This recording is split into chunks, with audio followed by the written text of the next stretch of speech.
Merci beaucoup. Je suis très contente d'être avec vous ce soir. Merci d'être là.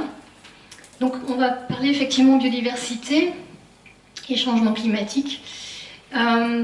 Pour commencer, bon, je pense que vous entendez souvent le terme biodiversité, mais parfois on ne sait pas très bien ce qu'il y a derrière. En fait, si vous considérez que la biodiversité c'est la nature, c'est le terme qu'on utilisait avant, c'est à peu près ça, c'est-à-dire qu'on a voulu préciser un peu les choses et insister sur la diversité en fait, puisque la biodiversité c'est la diversité du monde vivant, depuis l'échelle moléculaire, depuis les gènes, puisque la diversité des gènes c'est le moteur de l'évolution des êtres vivants, jusqu'à la diversité des écosystèmes et des paysages. Donc on va parler de la biodiversité et du climat, et évidemment du changement climatique. Alors voilà un peu le déroulé de mes propos ce soir. J'ai pas pu m'empêcher de faire une petite mise au point sur le changement climatique, puisque peut-être c'est un peu passé inaperçu, mais vous avez peut-être entendu parler du dernier rapport du GIEC, qui est arrivé il n'y a pas très longtemps, et qui est une tonalité un peu différente des précédents rapports, et donc c'est pour ça que j'ai tenu à passer une petite première partie là-dessus. Et puis ensuite on va voir pourquoi le monde vivant est important pour nous, les êtres humains. Alors on fait partie du monde vivant bien sûr, mais je parle donc du reste du monde vivant. Comment ce monde vivant est lié au climat, et comment le climat aussi est lié au monde vivant. Et puis les impacts du changement climatique sur ce monde vivant. Avant d'arriver, j'espère, il faudrait que je sorte mon téléphone pour avoir l'heure et pas déborder, sur les solutions que l'on peut mettre en œuvre et que l'exposition aussi ici présente sur les derniers panneaux. Alors c'est parti, on va commencer donc par cette mise au point sur le changement climatique, si vous le voulez bien. Donc voilà où on en est. Sur ce graphique, vous voyez l'évolution des températures depuis 1850. Ce sont les moyennes à l'échelle mondiale, à l'échelle du globe, sur les surfaces océaniques et continentales. Et puis, alors, à chaque fois que je vais vous montrer des graphiques comme ça, c'est toujours exprimer en fait, des températures par rapport à une période dite de référence. Ici, c'est 1971-2000, donc c'est la période qui se situe là. Et donc toutes les barres bleues indiquent des années qui étaient plus froides que cette référence, et toutes les barres rouges des années plus chaudes. Donc voilà le réchauffement climatique devant vos yeux, et vous voyez que les dernières années ont toutes battu les records depuis au moins 1850. On va se replacer tout à l'heure dans une perspective encore plus profonde pour que vous voyez bien l'ampleur en fait du phénomène. Et puis je voulais aussi insister avec cet autre graphique. Alors je m'excuse, mais mes collègues climatologues changent tout le temps de période de référence, et il faut faire très attention quand vous lisez ces graphiques. Vous voyez qu'ici c'est plus la même période de référence, c'est 1850-1900. Malheureusement il y a une gymnastique intellectuelle à faire à chaque fois. Mais je trouve ça en fait assez dommage, parce que on perd ses repères. Hein, parce que là, vous voyez qu'on est à 1,5 degré de réchauffement sur les surfaces émergées. C'est ce que je voulais vous montrer. Parce que la courbe que je viens de vous montrer, c'était celle qui est en noir ici. Et pour vous montrer que les surfaces émergées se réchauffent plus que les surfaces océaniques. Tout simplement parce que au-dessus des océans, la chaleur est ensuite absorbée par toute la colonne d'eau et rediffusée en 3 dimensions dans les océans. Donc les surfaces émergées se réchauffent plus vite. Et là on le voit très bien sur ce graphique. Et c'est bien un réchauffement, parce que vous voyez sur la période tout début de l'ère industrielle, les deux courbes sont à peu près similaires. Donc 1,5 degré de réchauffement par rapport au début de l'ère industrielle. Toujours à l'échelle mondiale, et là je fais un petit zoom sur la France. Donc on a la même courbe, hein. Alors attention, ici la période de référence est 1961-1990. Un jour je ne sais pas si j'arriverai à faire une conférence où j'ai les je trouve les graphiques avec la même période, il faut que j'en discute avec mes collègues parce que je trouve que ça, c'est difficile après pour moi et puis pour vous de s'y retrouver, quoi, parce que tantôt vous voyez 1,5 degré, 1 degré, 2 degrés, on s'y retrouve plus, je trouve. Bon. Donc voilà, pour la France, les dernières années, vous voyez qu'on est à 2 degrés de réchauffement par rapport à cette période de référence, donc qui est ici. Et ici, je vous ai mis un peu l'évolution aussi de la pluviométrie, les précipitations. Alors j'ai pris la période estivale qui est la plus critique, enfin la plus importante, surtout pour la végétation. Et donc ce que l'on voit, c'est que sur la partie sud de la France, on a tendance à avoir de moins en moins de précipitations et en revanche plus sur la partie nord de la France. Alors, dans les 2 diapositives suivantes, je vous ai mis un condensé des conclusions du dernier rapport du GIEC, qui a fait d'énormes progrès en termes d'iconographie. C'est très pratique pour nous quand on en parle ensuite. Donc voilà, vous avez là 4 conclusions qui sont assez claires. La concentration en CO2 atmosphérique est la plus élevée depuis au moins 2 millions d'années, aujourd'hui. Le niveau des mers, l'augmentation du niveau des mers est la plus rapide depuis au moins 3000 ans. Les surfaces de banquise, la surface de banquise est la plus faible depuis au moins 1000 ans et la retraite des glaciers est la plus forte depuis au moins 2000 ans. Ensuite, nous avons maintenant des canicules plus fréquentes et plus intenses qu'avant. Donc tout ça, ce sont des conclusions issues de toutes les données qui ont été analysées par des milliers de chercheurs et digérées, entre guillemets, si je peux me permettre, dans ce rapport du GIEC.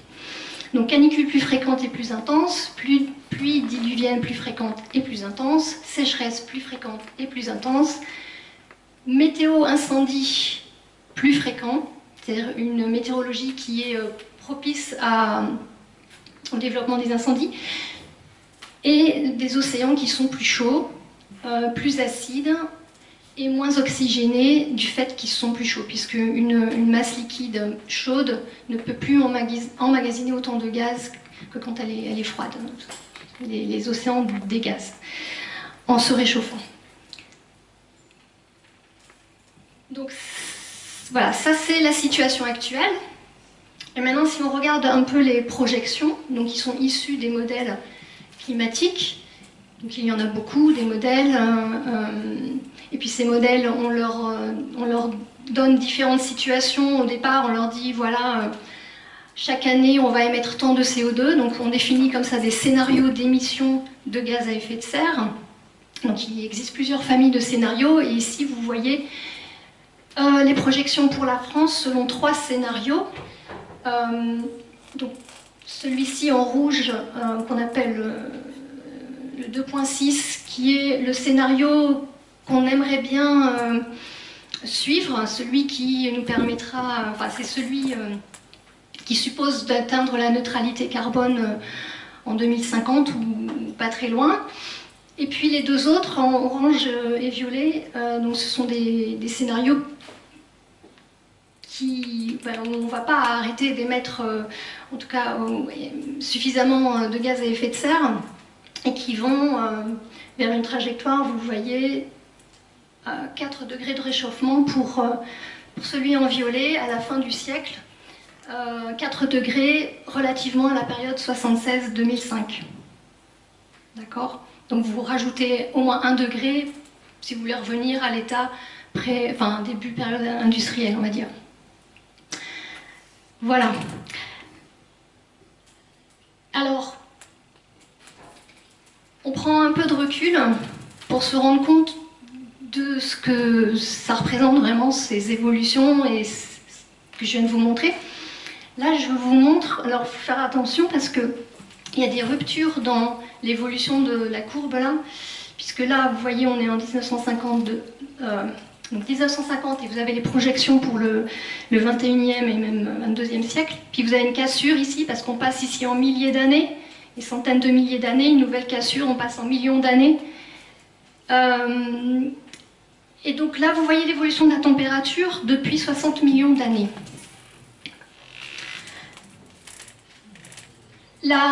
Les températures que l'on enregistre dans les stations météo, c'est la courbe noire que vous voyez là. Et puis là, ce sont les courbes d'évolution de la température selon... Là, vous avez trois scénarios, les mêmes scénarios que je vous ai montrés juste avant. Les scénarios d'émissions de gaz à effet de serre.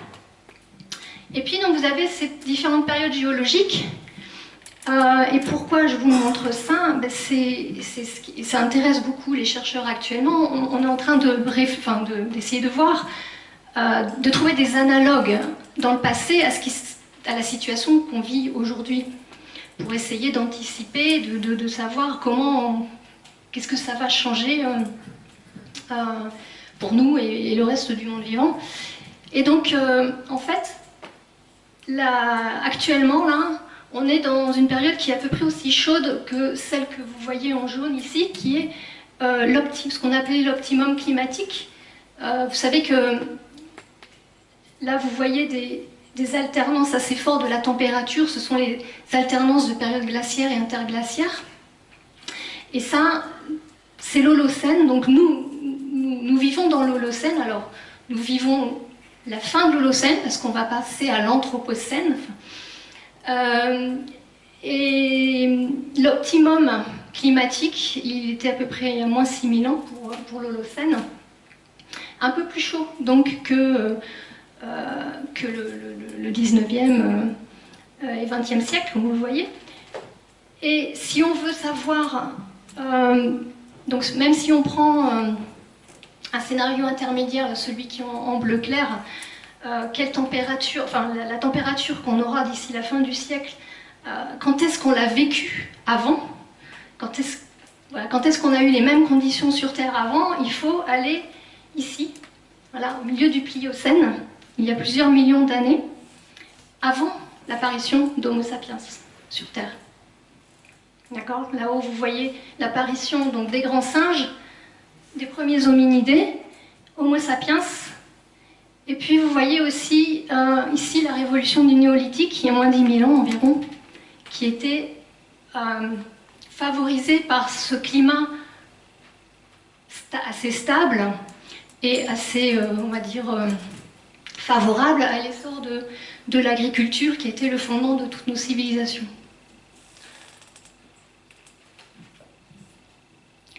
Donc c'est pas rien, je veux dire, à l'échelle géologique, les changements que l'on vit aujourd'hui, c'est pas nous.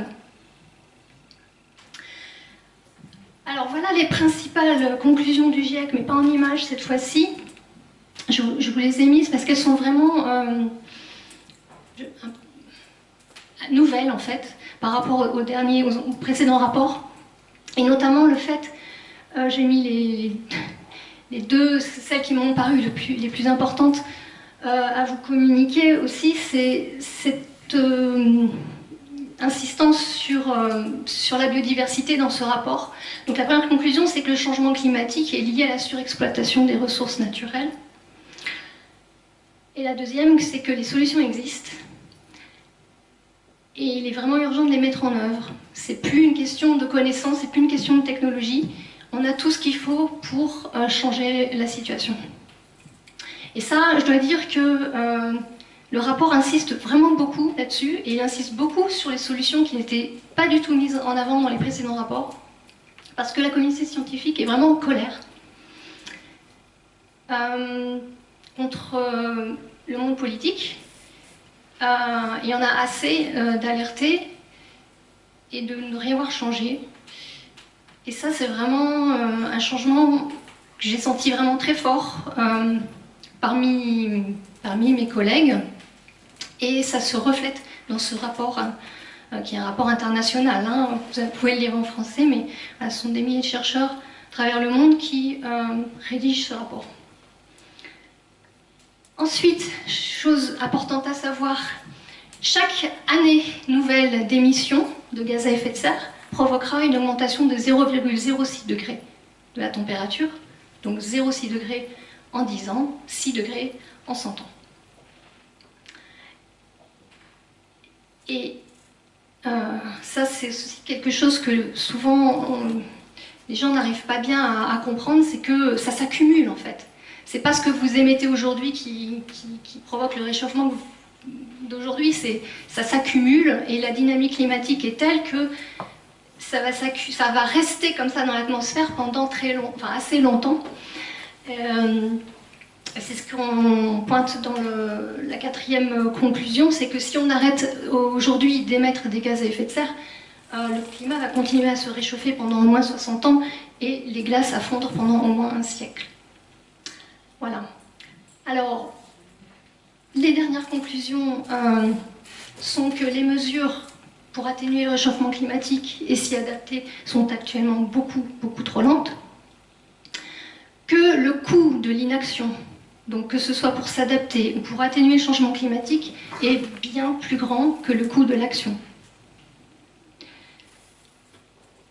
Et enfin, que si on décide d'agir, ça nous coûtera 20 fois plus cher d'essayer de s'adapter au changement climatique que d'atténuer le changement climatique. Bien, sur ce, on va parler maintenant du vivant, du monde vivant, et pourquoi ce monde vivant est important pour nous. Alors vous le savez probablement, ou même si vous l'avez jamais, comment dire, vous n'êtes jamais formulé les choses comme ça, je pense qu'au fond de nous, on a conscience de ces liens qui nous lient au vivant, mais voilà, on ne met pas toujours les mots dessus et on ne sait pas forcément que c'est étudié par beaucoup de chercheurs. Mais la nature nous rend un grand nombre de services qu'on a résumés. Alors on les appelle maintenant, avant on les appelait les services écosystémiques. Maintenant on les appelle contribution de la nature au bien-être humain. C'est plus englobant et ça correspond mieux à toutes les... comment dire, aussi toutes les sensibilités des différentes cultures, peuples dans le monde. Donc, il y a les services qu'on appelle d'approvisionnement, c'est ceux qu'on connaît en général assez bien. Les services de régulation, qu'on connaît un peu moins bien. Les services sanitaires et culturels et les services de soutien, qu'on ne connaît en général pas. Alors, services d'approvisionnement, c'est essentiellement donc l'accès, pour nous aux produits de l'alimentation. Toute notre nourriture est issue du monde vivant, les médicaments, les matières premières, pour la construction ou autre, et l'eau douce aussi. L'eau douce et de l'eau potable, eh bien, c'est un service que nous rend la nature. Dans les services de régulation, ils sont très nombreux, mais je vais tous les citer parce que voilà, il faut avoir conscience de tout ça. Régulation donc, de la qualité de l'air, filtration de l'air, régulation du climat, régulation de l'eau. Là, on parle des flux d'eau. Alors, il y a les flux d'eau et il y a la qualité de l'eau. Régulation de l'érosion des sols, purification donc, de l'eau, régulation des maladies et des nuisibles, pollinisation et modération des événements extrêmes.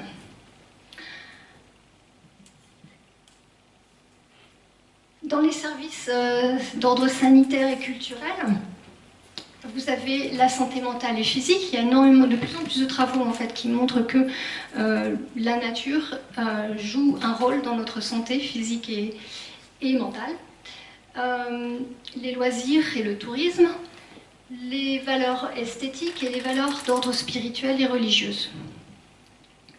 Et enfin, donc, ces services de soutien qui passent en général inaperçus, alors qu'ils sont en fait, donc le soutien, on les appelle services de soutien parce qu'ils sont le soutien à tous les autres services que rend la nature, et qui sont assurés par la diversité des êtres vivants, la diversité des espèces qui façonnent la diversité des écosystèmes et des habitats, et qui sont le résultat de millions d'années d'évolution.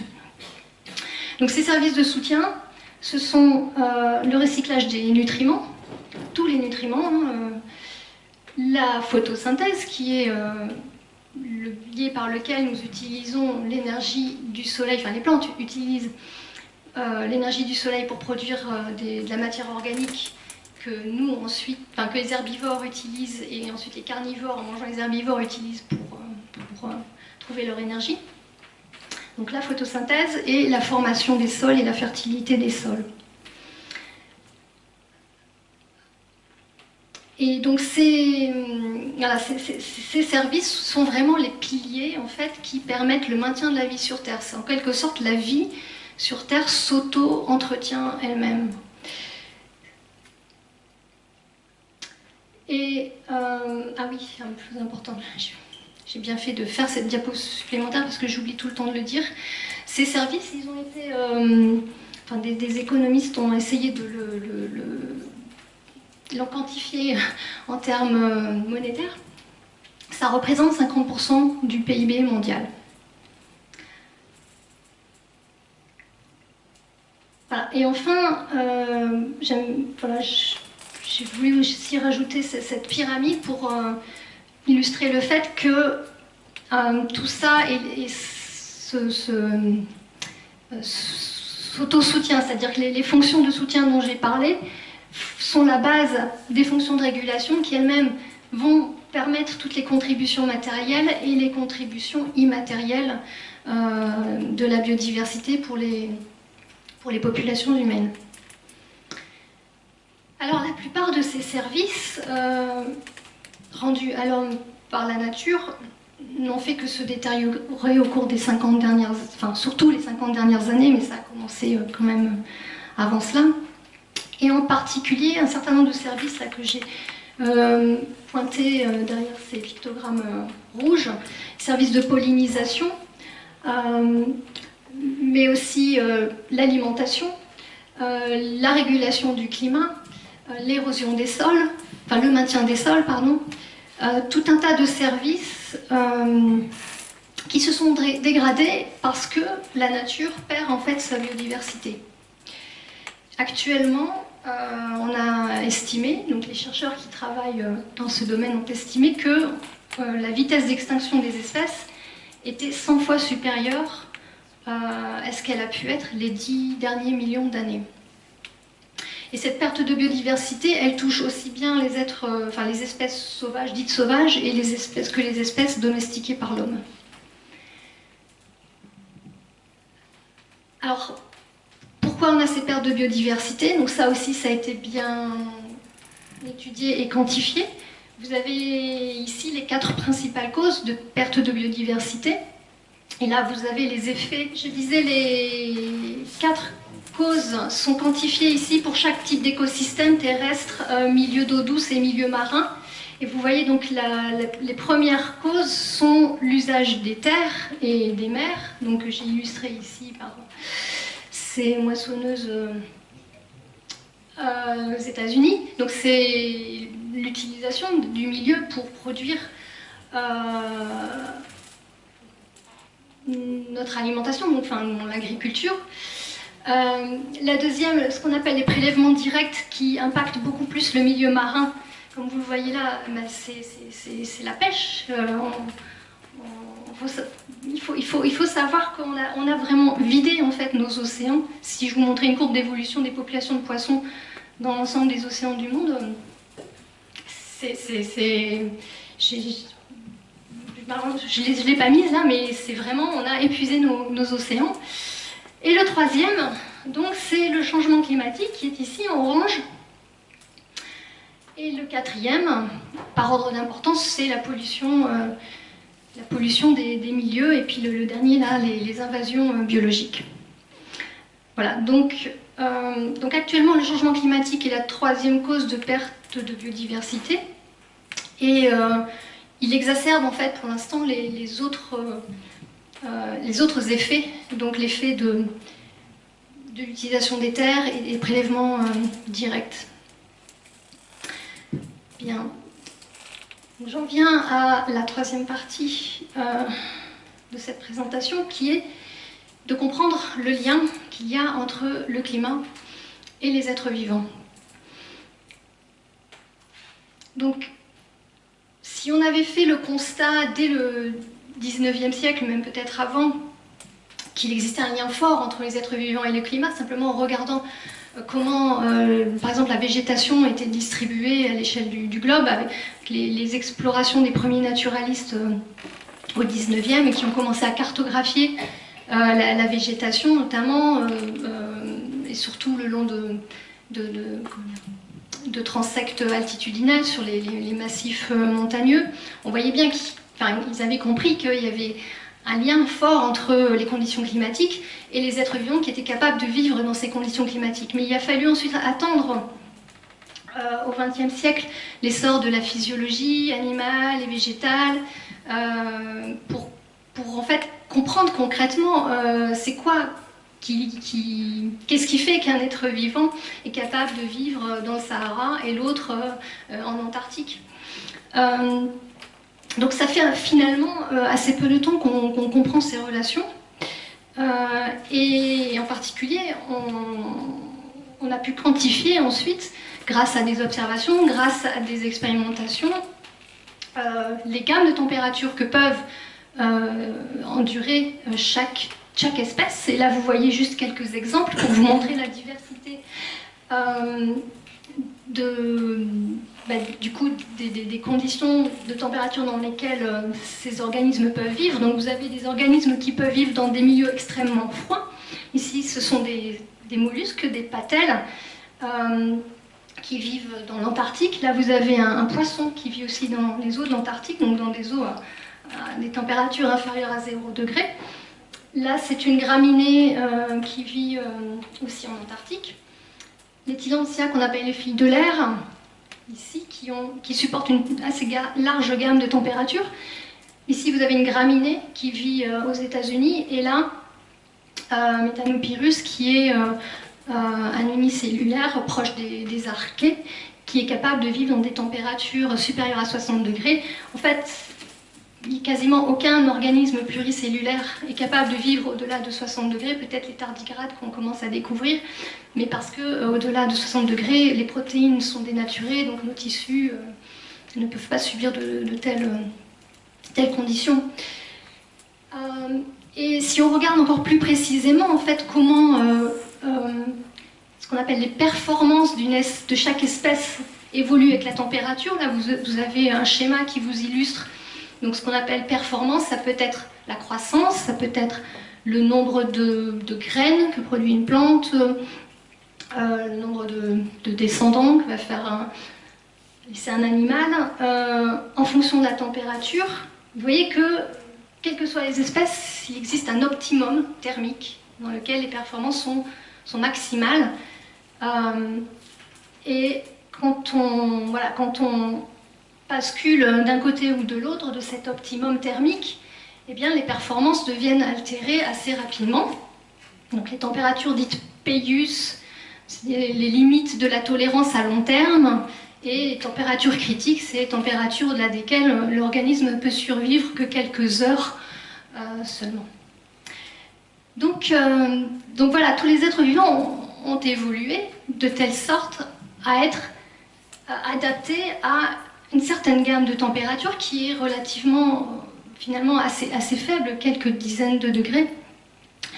Et vous remarquerez que, en fait, voilà, quand on mesure ces courbes en laboratoire, on voit que l'évolution des courbes, quand on passe dans les températures plus chaudes, est beaucoup plus abrupte que quand on passe des températures froides à l'optimum thermique. Et que finalement, l'écart entre la température optimale et la température dite critique, ici, est relativement faible.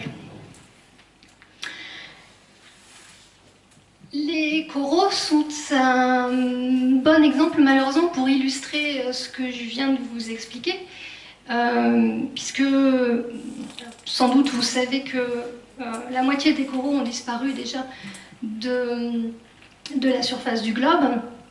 Alors les raisons sont multiples, hein.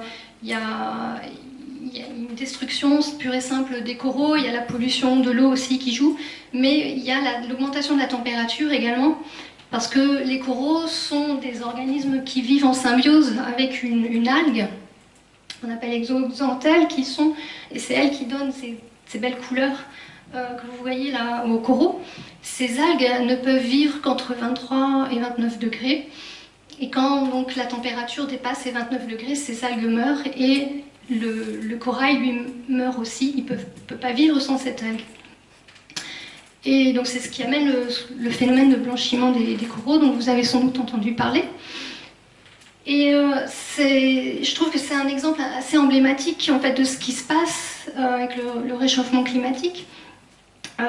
Parce que l'augmentation de quelques dixièmes de degrés de la température de l'eau provoque la mort d'une petite algue, qui provoque la mort du corail, qui provoque la destruction en fait, d'un écosystème, puisque les barrières de corail sont ce qu'on appelle les points chauds de biodiversité. Ils abritent une diversité de poissons, de mollusques, d'invertébrés marins qui est énorme, et puis ils rendent des services aussi à l'homme. Il y a une pêche vivrière importante pour les populations qui vivent là où vit ce corail, et donc voilà, quelques dixièmes de degrés fait disparaître tout un écosystème qui était important pour les populations locales et le reste de la biodiversité qu'elle hébergeait.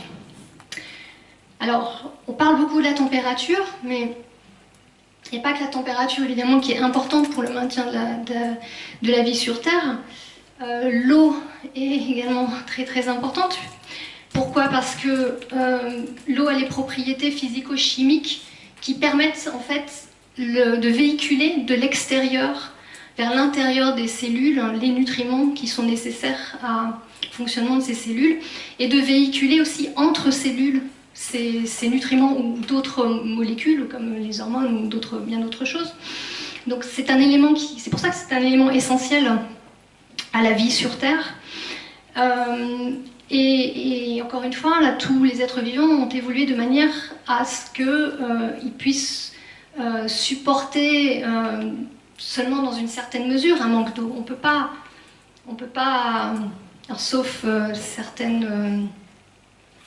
alors les tardigrades, encore une fois, qui nous révèlent des mystères de la nature qu'on arrive à dessécher et à refaire vivre. Il y a des organismes vivants comme ça qu'on appelle...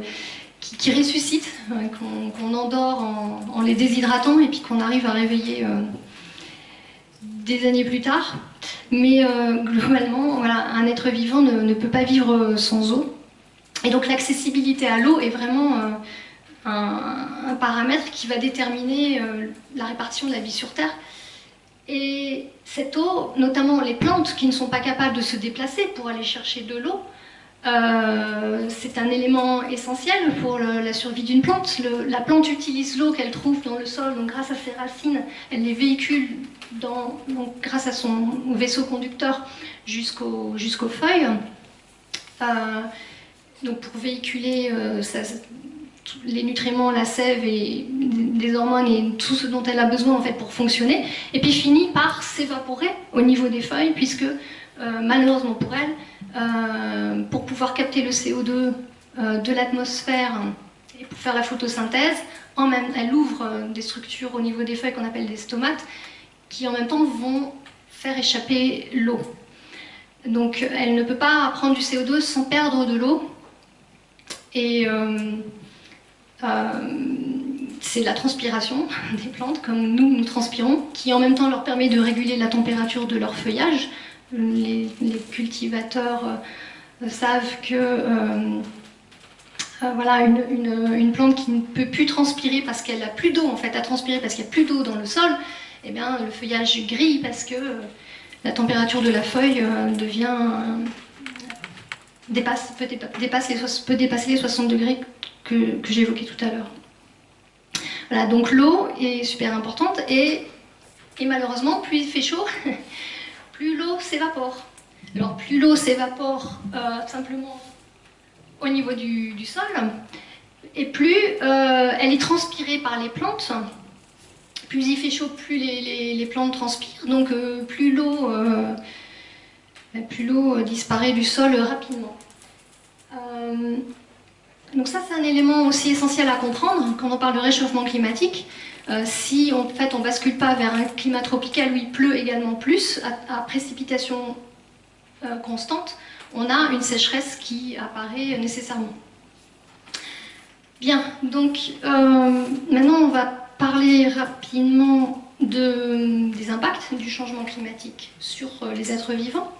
Et je vais commencer par parler de quelque chose dont on n'a pas forcément conscience, mais je pense que les agriculteurs ou les personnes qui cultivent un jardin en prennent conscience, parce que je pense qu'ils doivent voir ça arriver depuis plusieurs années. C'est le changement dans ce qu'on appelle les rythmes saisonniers des êtres vivants.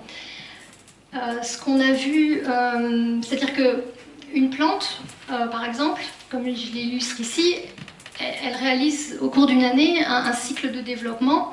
Vous avez les bourgeons, donc là vous avez les bourgeons dormants pendant l'hiver, les bourgeons, les feuilles apparaissent au printemps, les fleurs, les tiges se développent, et puis vous avez ensuite la formation des fruits qui se fait pendant l'été. Et puis à l'automne, les feuilles changent de couleur, elles rentrent en sénescence, elles tombent, et puis on recommence le cycle. Et bon, les animaux ont aussi un cycle comme ça annuel, qui est essentiellement piloté par leur reproduction. Et ce qu'on a vu, grâce à toutes les observations qu'on a pu accumuler, c'est que ce cycle avait été modifié du fait du changement climatique. Et en particulier, le printemps était plus précoce qu'avant, c'est-à-dire que les êtres vivants reprennent leur activité au printemps plus tôt qu'avant, et ont tendance à arrêter leur activité à l'automne plus tard qu'avant. Donc globalement, on a une saison de croissance qui a augmenté, et qui a été un des facteurs d'une meilleure productivité de nos forêts au cours des dernières décennies. Mais ça commence à poser d'autres problèmes, ces changements. D'une part, je pense que vous êtes bien avertis sur la question des gels tardifs. Et je pense que maintenant tous les Français commencent à comprendre aussi le problème, c'est que la végétation, comme elle commence son activité plus tôt, mais que ces gels, qui sont des épisodes qu'on a du mal à prédire, qui sont très furtifs, il suffit d'une nuit de gel pour, vous le savez bien, malheureusement, compromettre toute une récolte. Donc ces phénomènes de gel tardif, donc en fait les dommages de gel sur la végétation et en particulier les cultures augmentent en fréquence. Et un autre phénomène, c'est que, comme je le disais juste avant, puisque les plantes commencent leur activité plus tôt, elles commencent à pomper l'eau dans le sol plus tôt, et comme l'eau s'évapore aussi plus vite, eh bien systématiquement on est en stress, on dit stress hydrique, donc un phénomène de sécheresse pendant l'été. Et donc quand il y a une sécheresse comme ça, la végétation elle se met en arrêt d'abord, elle arrête de croître, et puis elle arrête de photosynthétiser, et puis si on passe un autre seuil de sécheresse, donc en allant vers de moins en moins d'eau, elle finit par mourir tout simplement. Et la dernière chose, c'est que chaque être vivant a son propre cycle, et il répond en fait aux conditions de température. Alors oui, j'ai oublié de dire qu'en fait ce cycle il est piloté par les conditions de température, mais pas les conditions de température du jour. Il est piloté par notamment l'apparition des feuilles là, au printemps. Elle va dépendre des conditions de température qu'il y a eu pendant l'hiver, enfin en fait depuis on va dire le mois de novembre, quoi. Donc et chaque être vivant répond différemment à ces conditions de température, et du coup les cycles changent mais pas de la même façon. Donc on a des désynchronisations qui se font de cycles entre les espèces, et en fait c'est ces synchronisations de cycles qui qui déterminent les chaînes alimentaires que vous connaissez, et que là j'illustre avec un papillon, une chenille de papillon qui se nourrit de jeunes feuilles. Et il faut vraiment que les feuilles soient jeunes au moment où les petites chenilles sortent de l'œuf pour pouvoir manger ces feuilles. Et les chenilles grandissent en même temps que la feuille. Et quand la feuille a arrêté de grandir, la chenille devient papillon. Et ces chenilles, elles sont mangées par des oiseaux. Et là aussi, les petits oiseaux, ils ne peuvent pas manger les grosses chenilles. Et donc, vous avez comme ça toutes les chaînes alimentaires qui sont perturbées. Et on a estimé que sur 10 chaînes alimentaires, 6 espèces étaient en voie d'extinction du fait de ces désynchronisations. Donc voilà, c'est des choses dont on n'a pas conscience, mais la nature est bien faite, comme on dit, et ben, si elle est perturbée, ça engendre ça a des conséquences en cascade. Alors, une conséquence aussi de toutes ces perturbations au niveau du développement des espèces, c'est les changements de répartition même géographique de ces espèces. Alors là, je ne peux pas, pas vraiment le temps de vous expliquer pourquoi, mais il y a quelques éléments de réponse dans l'exposition ici, mais on sait depuis longtemps que quand le climat change, les espèces bougent. Hein. Les paléontologues le voient dans leurs données. Donc, vous voyez ici l'évolution de la présence des chênes en Europe au cours de l'Holocène, donc depuis le maximum glaciaire, il y a moins 21 000 ans à peu près, jusqu'à l'optimum climatique dont je vous parlais tout à l'heure, moins 6 000 ans. Et en bleu, ce sont les glaciers. Et donc on voit bien dans les données fossiles que, grâce aux données fossiles, donc au pollen qu'on retrouve dans les sédiments, que la végétation, que les chênes étaient présents dans quelques refuges dans le sud de l'Europe au moment du maximum glaciaire, et puis qu'au fur et à mesure du réchauffement, il y a eu une recolonisation qui s'est faite de toute l'Europe. Eh bien, ces phénomènes-là, on les voit aujourd'hui, et même on les voit aller beaucoup plus vite que pendant l'Holocène. On les voit arriver chez toutes les espèces, quasiment, plantes, même si elles ne sont pas capables de se déplacer à l'échelle de leur propre vie, et les animaux. Et notamment, on le voit bien sur les massifs montagneux, puisque là, il y a une distance plus courte à parcourir pour on va dire, rester dans les mêmes conditions climatiques. Et là, je vous montre une illustration d'un article où les auteurs ont recartographié la végétation du mont Chimborazo en Équateur 200 ans après Alexander von Humboldt, qui était un des premiers naturalistes et géographes à avoir parcouru le monde pour cartographier justement la végétation. Et donc les auteurs là, ont mis en évidence un déplacement de la végétation vers les sommets de 500 mètres, ce qui n'est pas rien quand même. Et bon, je pourrais vous montrer énormément d'exemples. J'en prends juste un deuxième ici, qu'on connaît bien en France, qui est le cas de la chenille processionnaire, que mes collègues INRAE étudient.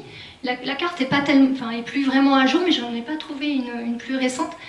La chenille processionnaire, on l'a trouvée essentiellement au sud de la Loire, et a progressé de façon assez constante donc vers le nord et vers les sommets des montagnes à la vitesse de 5 km par an.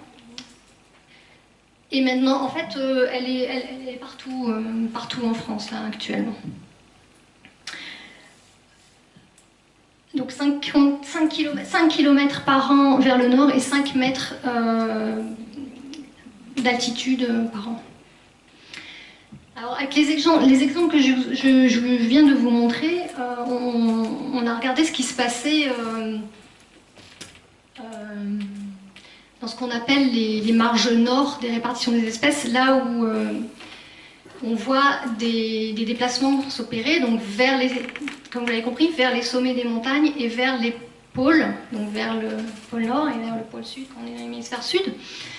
Mais qu'est-ce qui se passe de l'autre côté, dans ce qu'on appelle les marges sud des répartitions des espèces? Eh bien, il se passe des extinctions, puisqu'on sort, pour rappeler mon schéma, avec les températures optimales et les températures critiques, on approche les températures critiques, et donc les températures létales. Et là, je vous l'illustre avec la carte ici qui recense tous les dépérissements forestiers dans le monde à cause du changement climatique. Et donc vous voyez qu'on a aussi des dépérissements chez nous, en France. Il y a pas mal de forêts même dans le nord de la France et surtout bassin parisien et même le nord-est de la France où on a des dépérissements et même, vous voyez le chêne vert ici en haut à droite, que l'on étudie dans mon laboratoire. Même le chêne vert en fait souffre actuellement du changement climatique. La photo que vous voyez, c'est une photo qu'on a prise le lendemain de la canicule de juin 2019, si vous vous en rappelez.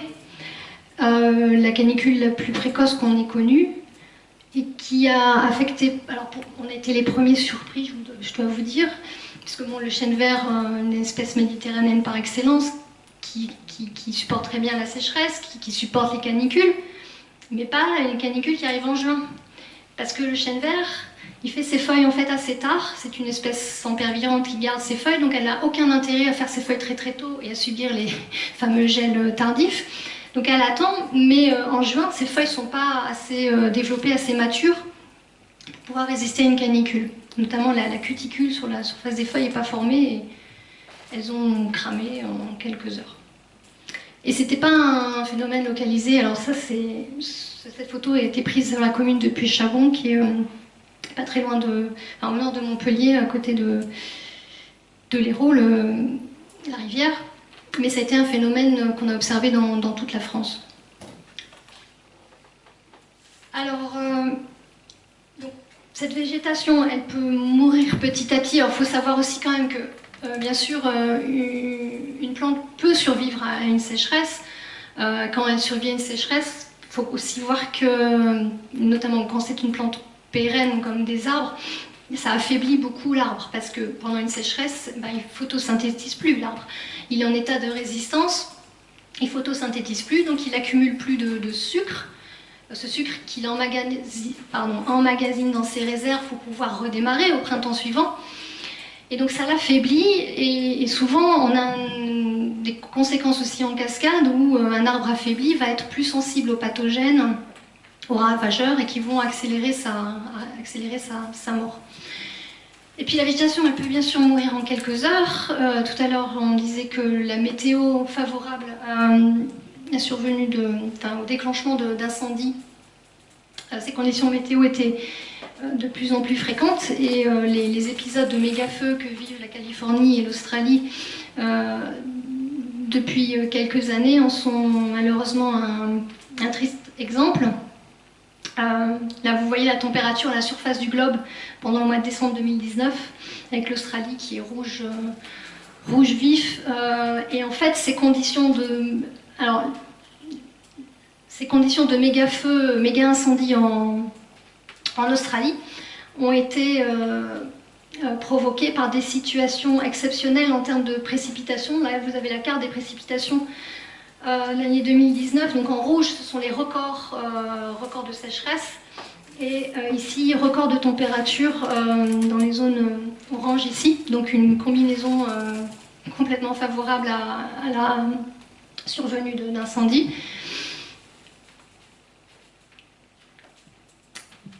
Donc pour terminer avec ces impacts du changement climatique, je vais juste, on va parler juste sur deux diapos là de 1h30, il faut que j'accélère, de l'évolution de la répartition, comme on la projette avec les projections du changement climatique pour le futur.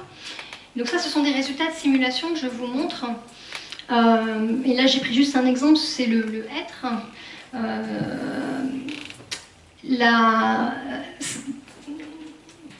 Le dégradé de couleur vous donne la probabilité de présence de l'espèce en fonction des conditions climatiques, là en l'an 2000, et ici sur cette carte en 2100 avec un niveau de réchauffement de 2,5 degrés, ce qui correspond à peu près au scénario bleu clair qu'on voyait tout à l'heure sur les graphiques.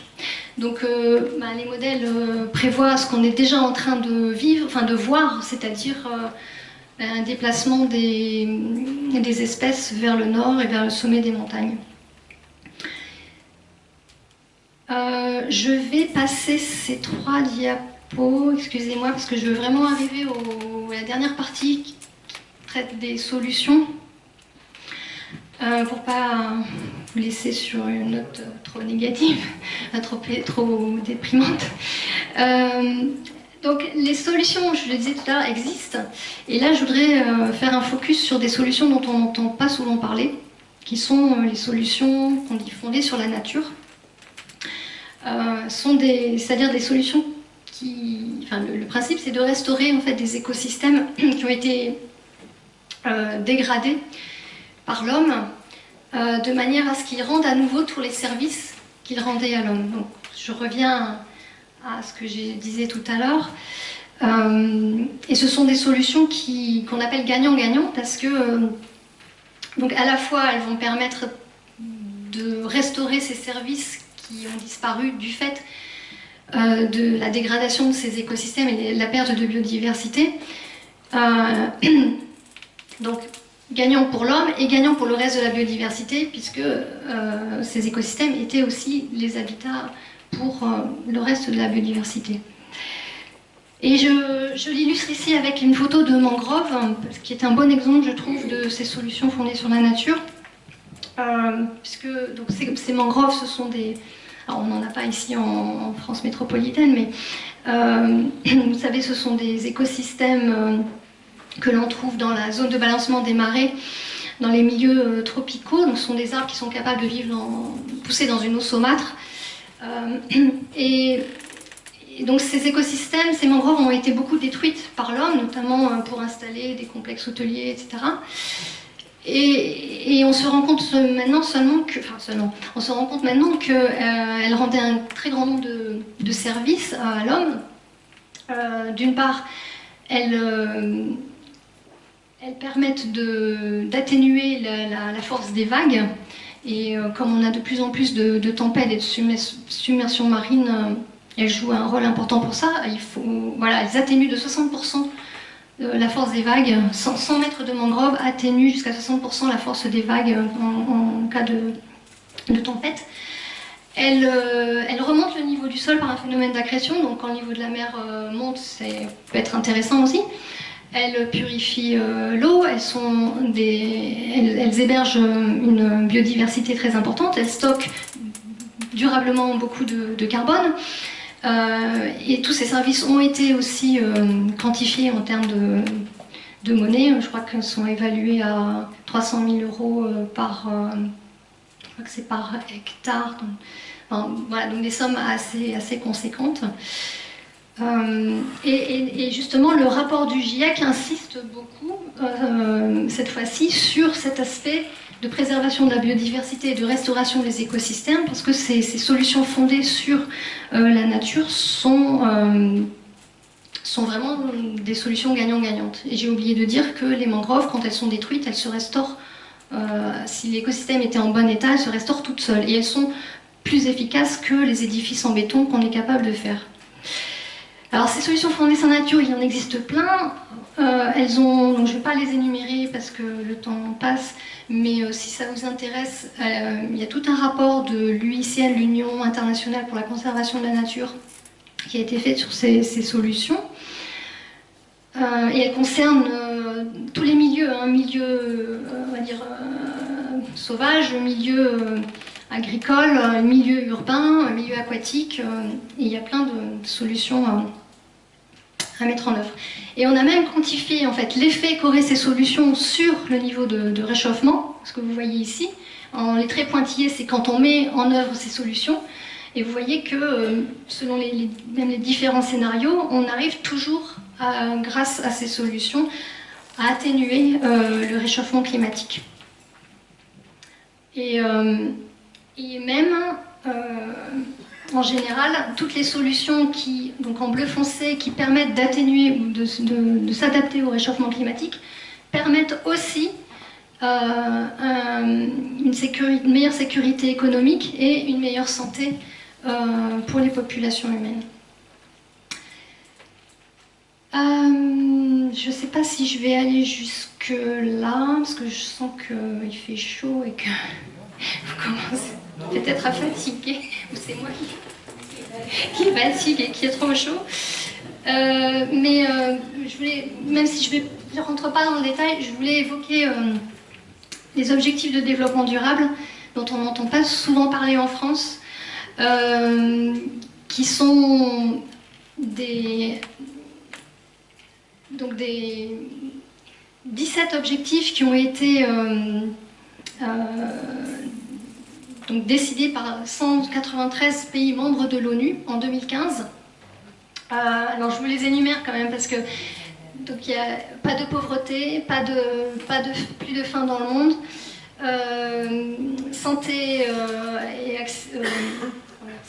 bonne santé pour tout le monde, éducation de qualité, égalité hommes-femmes, eau potable accessible à tout le monde, énergie propre accessible à tout le monde, travail décent, industrie innovante, réduction des inégalités, ville résiliente, on va dire, consommation responsable et durable, atténuation du changement climatique, biodiversité marine, biodiversité terrestre, et les deux derniers, c'est la paix et la collaboration entre les nations.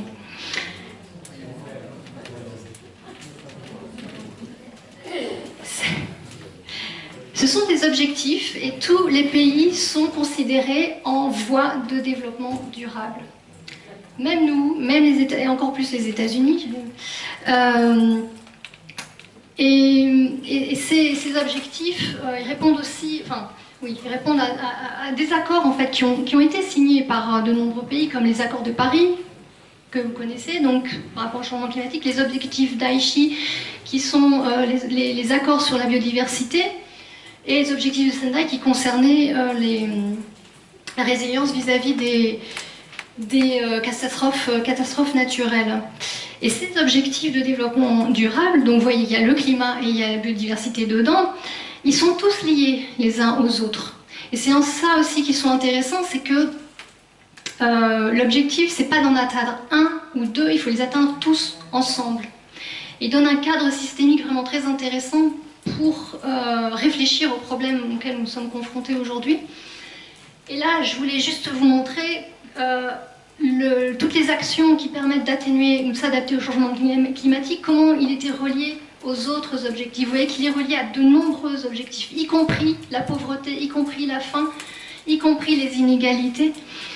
Et ça a été quantifié. Et il y a de plus en plus d'études sur ces objectifs de développement durable. Et vous voyez ici tous les liens qui existent entre ces différentes actions qu'on peut mener dans différents secteurs d'activité que vous voyez là, et un certain nombre d'objectifs de développement durable. Donc il y a 8 secteurs économiques, il y a 982 liens qui ont été analysés, qui concernent 15 objectifs de développement durable sur les 17, et sur ces 982 liens, plus des 3/4 sont des liens positifs. Évidemment, un lien, il peut être positif ou négatif. Les 3/4 des liens sont positifs, c'est-à-dire qu'il y a des synergies à trouver entre les actions qu'on peut mener pour l'atténuation du changement climatique et les autres objectifs de développement durable. Alors quand le lien est négatif, il faut faire des compromis. Et ça se travaille et ça se discute. Mais voilà, quand même 3/4 sont positifs. Donc pour terminer, parce que souvent, j'ai complètement changé la fin de ma présentation, parce qu'avant je parlais de comment les êtres vivants réussissaient tout seuls à s'adapter au changement climatique, et puis je voyais qu'à la fin les gens étaient restés sur leur faim en disant mais qu'est-ce qu'on doit faire? Alors c'est mon top 10 des actions individuelles. Si vous reprenez en fait le rapport du Haut Conseil pour le climat, qui vous donne nos émissions, là je parle de nous les Français, hein. Nos émissions françaises, les voilà. 31% transport, mais attention, ça ne tient pas compte des importations-exportations ni du transport aérien international. Donc en fait, c'est beaucoup plus que 31%. 19% l'agriculture, 19% l'industrie, 18% la transformation de l'énergie, 10% la... Non, je me suis trompée.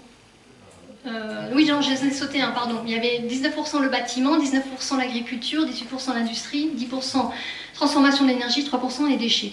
Donc quand vous regardez ça,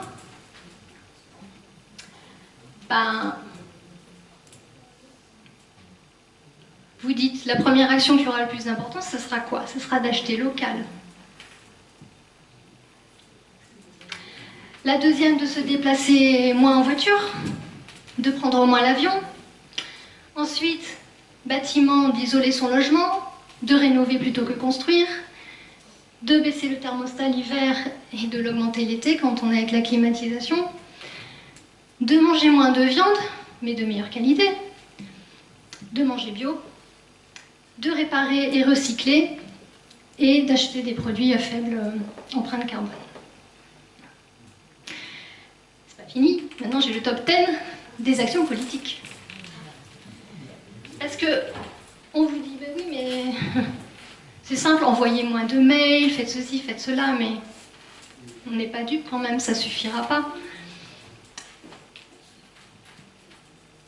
Action politique, selon moi, hein, ça n'engage que moi, hein.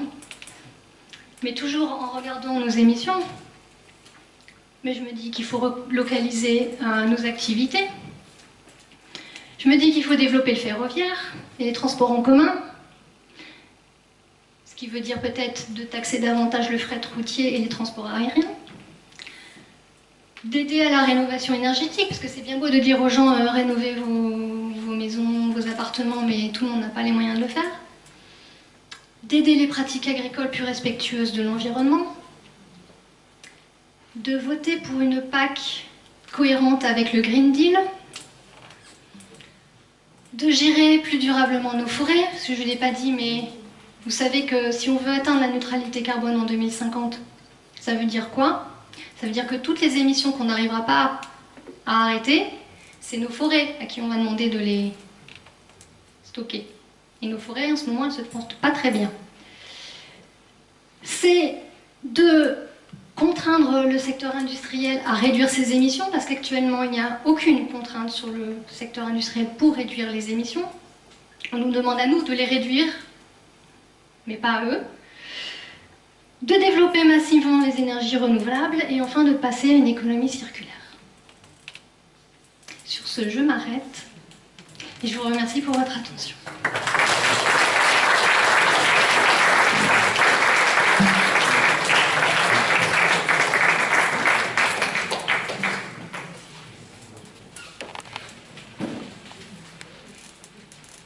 Merci. Je vais passer directement la parole aux questions parce que il y a beaucoup de choses à dire, je crois, et à commenter sur ce qu'a dit Isabelle. Merci beaucoup. Est-ce que... J'ai cru voir une masse, mais non. Dans le décalage des cycles, moi je intervenais, peut-être Franck dira aussi, en viticulture, on a constaté ça aussi, on a constaté une avance d'une semaine de la maturité donc des vendanges tous les 10 ans, et une augmentation d'1 degré aussi de sucre tous les 10 ans. C'est à peu près ça, hein, je crois, c'est sûr. Et ce qu'on a constaté aussi, c'est un décalage des maturités. Il y a la maturité alcoolique, c'est celle c'est le maximum de sucre dans les baies, et qui se décalait par rapport à la maturité phénolique, c'est-à-dire l'expression des goûts, des arômes, donc des anthocyanes et tout ça dans les baies. Et ce qui fait que ça devient difficile pour le vigneron maintenant de déterminer la date optimale de la récolte. Parce que le sucre, c'est pour faire de l'alcool, donc justement, donc qui est le support où vont bien s'exprimer ces qualités aromatiques. Et seulement si les anthocyanes ne se sont pas encore exprimés comme il fallait, on va avoir des vins alcooliques, mais moins aromatiques. Donc c'est ce qui fait une difficulté. C'est une des conséquences de ces changements de cycle. Ouais. Oui, tout à fait. Et j'ai un collègue qui travaille spécifiquement là-dessus. D'accord. Je connais un peu la question, mais d'ailleurs... Je lui suggérer de venir vous discuter avec vous si vous le voulez à l'occasion. Ah ben, il y a beaucoup de gens qui vous disent on va piéger le CO2 de l'atmosphère, aller l'enfouir sous terre, ou je ne sais où l'expédier, je ne sais pas où.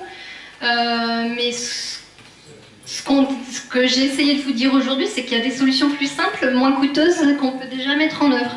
Alors que les solutions dont on évoque là, ce sont des solutions qui n'ont pas été testées, dont on ne connaît pas toutes les conséquences, alors qu'on peut faire aussi autrement.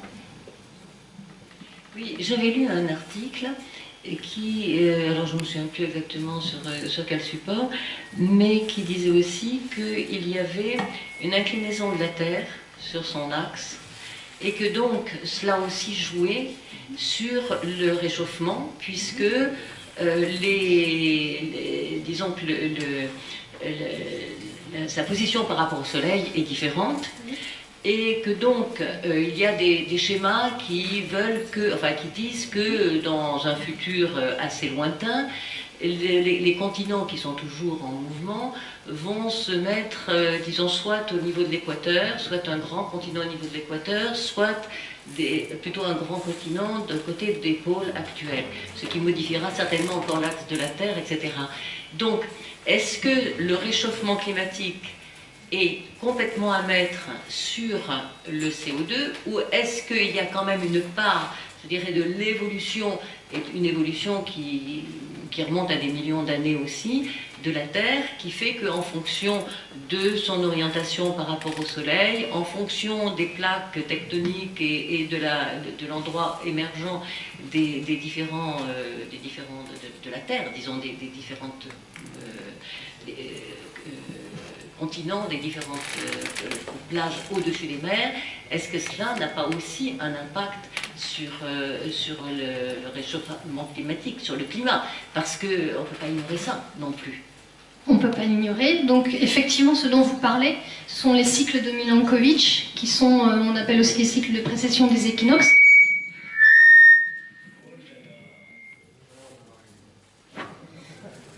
Et qui explique en fait notamment cette dynamique ici d'alternance de phase glaciaire et interglaciaire. Donc ce sont des cycles qui se passent sur des dizaines, centaines de milliers d'années, d'accord? Alors avant, dans mes topos, j'avais une diapositive qui montrait, parce que tout ça on les connaît très bien, enfin ces paramètres astronomiques, c'est réglé enfin, comme une horloge, vous pouvez faire des prédictions à des millions, des milliards d'années, enfin presque. C'est inclus dans les modèles climatiques que j'évoquais tout à l'heure, qui nous donnent les projections. Ces modèles climatiques, si vous voulez, faites tourner en disant au modèle l'homme n'existe pas, ne tient compte que de la variabilité naturelle, des cycles de Milankovitch, de l'activité solaire, etc., parce qu'elle a aussi un cycle d'activité solaire. On n'arrive pas du tout à reproduire le réchauffement que je vous ai montré avant, pas du tout. Il n'y a que en tenant compte de ces émissions qu'on arrive à reproduire ce qu'on voit actuellement. Donc oui, bien sûr, tout ce qui est de l'ordre de ce qu'on appelle la variabilité naturelle du climat, alors peut-être on la connaît, peut-être encore parfaitement, mais c'est pris en compte dans les simulations par les climatologues.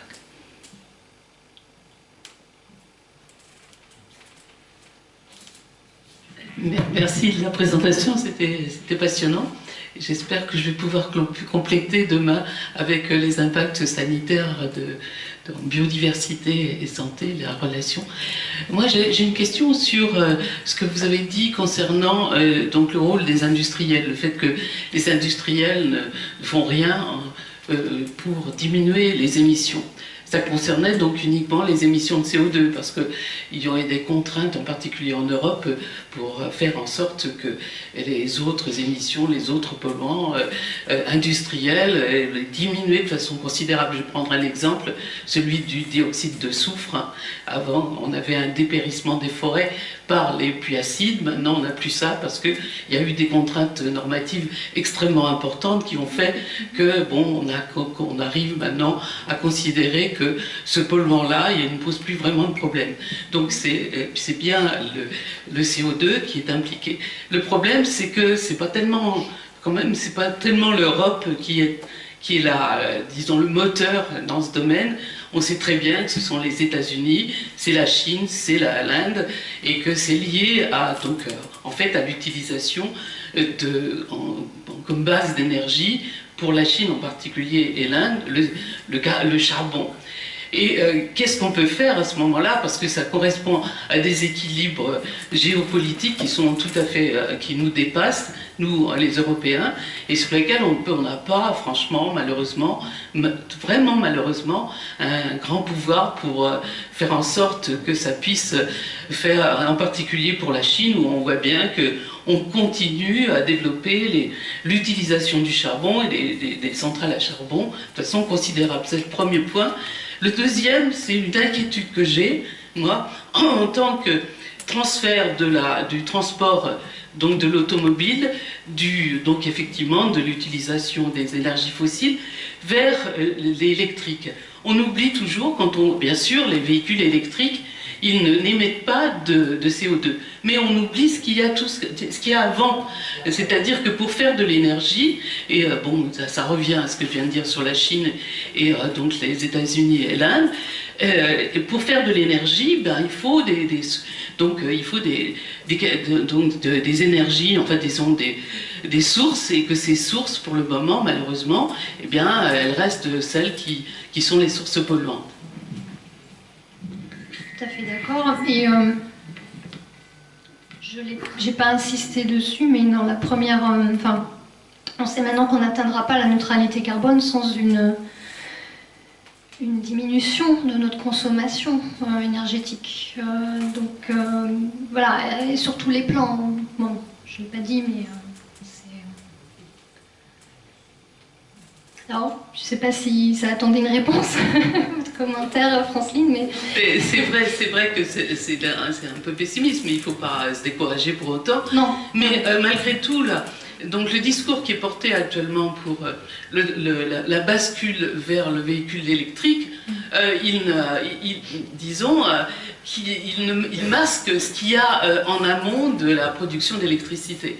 Et ça, je trouve que c'est, personnellement, je ne suis pas la seule à considérer ça, il y a un côté assez malhonnête dans cette façon de présenter les choses. Ce qui ne veut pas dire, bon, bien sûr, il faut diminuer les véhicules thermiques, mais il faut faire la part des choses, et elle n'est pas faite de façon suffisamment claire, à mon avis, actuellement. Oui, je suis d'accord. C'est bon? Oui, ma question est complémentaire de madame.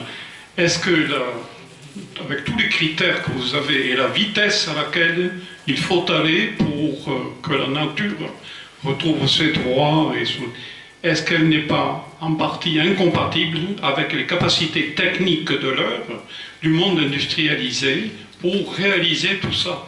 Non, c'est l'inverse en fait. Pardon? C'est l'inverse en fait. Ah bon? Oui, en fait, un écosystème, à partir du moment où on le restaure, ses capacités à fournir de nouveau les services qu'il fournissait sont extrêmement rapides. Ça a été quantifié. Vous avez parlé de l'adaptation au niveau des populations de plantes qui, donc, avec le réchauffement climatique, allaient migrer vers des endroits plus frais. Mais est-ce qu'au niveau de l'anatomie des plantes, on remarque une évolution aussi depuis... Et est-ce qu'on peut prédire notamment une évolution des plantes au niveau anatomique, par exemple, pour s'adapter au réchauffement climatique? Alors, ça, ce sont des choses que j'ai enlevées de ma présentation, que je fais d'habitude, mais...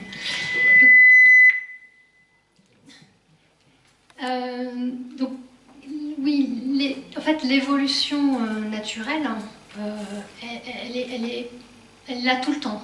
Les espèces s'adaptent en permanence. Hein. Et évidemment, ils essayent de s'adapter au changement climatique génétiquement, donc par le biais de la sélection naturelle. Malheureusement, alors, il y a des organismes qui sont capables de s'adapter quasiment instantanément, comme le moustique ou les bactéries, les micro-organismes, parce que ils ont tout pour pouvoir le faire. Ils ont un temps de génération extrêmement court et ils sont capables du coup de s'adapter quasiment instantanément, on va dire, à l'évolution du climat. Mais un chêne, pas capable de faire ça. Un éléphant non plus. Enfin, tous les organismes déjà qui ont des temps de génération très longs ne sont pas capables. Toutes les espèces qui ont été mises à mal par nos activités, où du coup on a des densités de population qui ont fait que chuter plus les populations sont petites, moins aussi il y a de la diversité génétique, donc moins il y a de prise pour l'évolution, la sélection naturelle pour faire évoluer les espèces dans la bonne direction. Donc il y a beaucoup de choses. Donc en gros, il faut un temps de génération très court, il faut une très forte diversité génétique, il faut une pression de sélection très forte, mais ça c'est la même pour tout, enfin presque tout le monde. Le changement climatique, il est très fort. Voilà, en fonction des espèces, les critères sont ou pas remplis. Donc oui, il y a des espèces qui s'adaptent, et non, il y a des espèces qui ne vont pas pouvoir s'adapter, qui vont s'éteindre avant d'avoir réussi à s'adapter. Il faut savoir qu'un chêne a toujours au moins 100 ans de retard sur son climat. À cause de ça, à cause du fait que ça demande du temps pour lui de faire la sélection naturelle ne permet pas au chêne d'évoluer rapidement. L'épigénétique, je viens d'entendre le gros mot. On fonde beaucoup d'espoir sur l'épigénétique. Mais voilà, on ne sait pas encore. Donc l'épigénétique, c'est tout ce qui touche à l'expression des gènes. Enfin, il y a plein de façons de réguler en fait l'expression des gènes. Et c'est vrai qu'on fonde beaucoup d'espoir sur cette épigénétique parce qu'on se dit que peut-être elle va permettre justement aux organismes de s'adapter sur un pas de temps beaucoup plus court. Et ce sont des choses qu'on connaît assez mal, qu'on découvre. Et pour l'instant, on n'est pas capable non plus de les prendre en compte dans les modèles, les simulations qu'on est pour l'instant capable de faire. Mais on fonde un certain espoir dans cette épigénétique. Merci pour cette conférence. Je voulais rebondir déjà sur quelques éléments. Moi, je ne crois pas vraiment qu'on arrivera à créer des drones qui seront capables de polliniser comme nos abeilles le font aujourd'hui. Et je remercie cette conclusion qui met en parallèle d'abord le top 10 des actions individuelles et puis on séparait les actions politiques parce que beaucoup ont envie et moi peut-être aussi, de se protéger de ces actions individuelles derrière la volonté qu'une politique vienne prendre le relais, mais finalement les politiques s'accaparent toujours des initiatives citoyennes et là on a dans le top 10 des actions individuelles, c'est vraiment des actions qu'on peut mener nous, qui seront un jour reprises par des politiques si celles-ci sont déjà mises en place par nous-mêmes. Moi, j'avais des questions à poser, c'était sur, du coup vous parlez beaucoup d'évolution des paysages, on parle notamment du chêne vert qui commence à souffrir, on vient de vivre un 6 juin qui était au-dessus de 30 degrés, avec Stress Hydrique, on est plusieurs éleveurs côte à côte là, à pas savoir comment on va faire pâturer nos bêtes. Est-ce que vous voyez même dans le changement du coup vers le chêne une réelle, on peut projeter, on peut voir la fin du chêne vert peut-être même chez nous. On parle là d'épisodes qui sont courtes et d'éléments uniques, d'événements uniques. Alors, c'est sûr que nous, dans le sud de la France, on est aux premières loges, enfin on va dire, quand on regarde toute la France, c'est nous qui allons pâtir le plus des effets du changement climatique.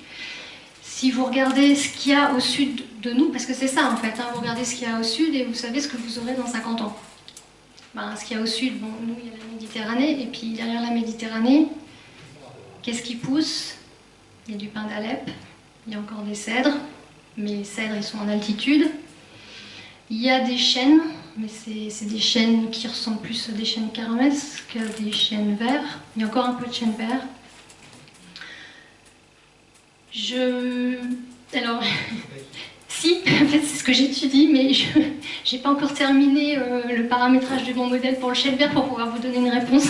Mais peut-être l'année prochaine, si je reviens ou plus tard, je pourrais vous donner la réponse. Ce que je peux vous dire, c'est que dans notre équipe, on surveille une forêt de chêne vert donc, qui est à Puy-Chabon depuis les années 80. J'étais pas là à l'époque, mais et même on la torture un peu, c'est-à-dire on a depuis 2003 on a des expériences d'exclusion de pluie pour essayer de voir concrètement qu'est-ce que ça veut dire pour une forêt de vivre avec moins 30% d'eau, enfin d'arrivée de précipitations.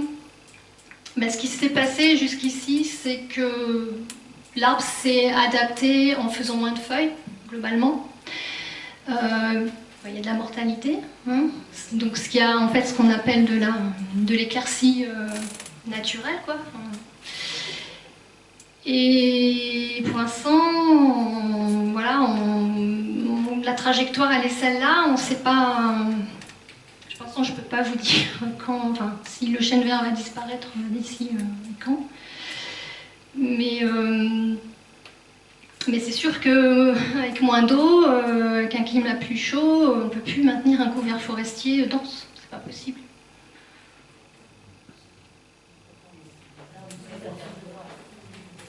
Oui, mais alors ça, c'est à une échelle... Oui, la forêt amazonienne... Alors vous savez, des climats, il y a toute une étude qui est parue récemment justement pour montrer l'impact des forêts sur la pluviométrie. Alors faut être bioclimatologue hein, pour bien comprendre comment ça marche. Mais donc il y a certaines régions du globe où oui, la pluie n'est là que grâce à la forêt. C'est pas notre cas parce que nous on a l'Atlantique à côté de nous, c'est lui qui nous apporte l'eau.